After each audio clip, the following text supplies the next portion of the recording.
দাঁড়ায় থাকবি, কথা কথা আপনি করে দিচ্ছেন। মা বলছে সবসময় রত্নার সাথে সাথে থাকতে। মার কথা খুব শোনেন না, আর মুরব্বীরা যে কইছে কাবাবে হাড্ডি না হইতে, এটা শোনেন না।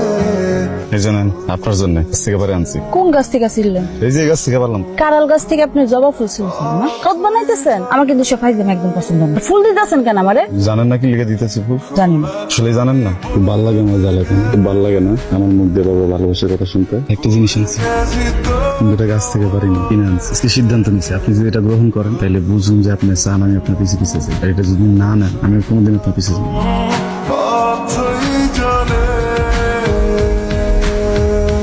শরবত খাওয়ার জন্য তো শুধু আমরা এত দূর থেকে আসি নাই, তোরা তাড়াতাড়ি মূল কাজটা শুরু করে। জি ভাইজান, শুরু করতেছি, তার আগে কিছু খেয়ে নেন। তো দূর থেকে আসছে যেহেতু বুঝতেই পারছেন, এটা আয়োজনটা একটু ভালো মতো করলেই পারতেন। আয়োজন সব ঠিকঠাকই আছে, আপনার কি কি লাগবে সেটা আপনি নিতে পারেন। এখন তুমি ভালো মতো বসতেই দিতে পারলেন না, আবার জিজ্ঞেস করতেছেন কি কি লাগবে। আর দে, তাড়াতাড়ি নিয়ে নিয়ে যাওয়ার ব্যবস্থা কর, এখানে বসতে আসিনি। তুই এখন এখানে বসে আছিস কেন?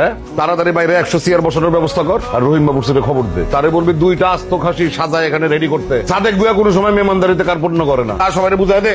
মামার কিছু লাগবো না। চাচা ভুল বুঝেন না, মানে আব্বা আসলে সব কথা কইতে চায়নি। আব্বা বলতেছিল যে শুধুমাত্র মেয়েটা নিতে আইছি, মেয়ে নিয়ে আমরা জায়গা আয়োজন লাগবো না। না বল, মাথাটা একটু ঠান্ডা রাখেন, সমস্যা বারবার সমস্যা কমতেছে না। যাদের আচার আপ্যায়ন খারাপ তাদের সাথে আমি এই রহমতুল্লাহ সম্পর্ক করতে পারে না। আমার একটা মান সম্মান আছে। তাকে তো কোনো কিছু করার নেই, এটা কিছু করছে। তাই তুই চুপ কর, তুই একদম কথা বলবি না। ওনারা যেই ব্যবহার আমাদের সাথে করতেছেন, এটা যদি সমাজের লোকজন জানতে পারে না, মাঝে একদম আমার মাথা কাটা যায়। সমাজে খালি ওনার মান সম্মান থাকে, আমাদের মান সম্মান বলে কিছু নাই। সমাজে আমাদেরও যথেষ্ট মান সম্মান আছে, ঠিক আছে? আপনি এই বাড়িতে আসার পর থেকে কারণে অকারণে কিন্তু মানে আজে বাজে কথা বলতেছে। এর বাপ দেখা কিছু বলতেছি না, তাই বলে আপনি একবারে পায়ে বসবেন নাকি? আমি অকারণে কথা বলতেছি? জি।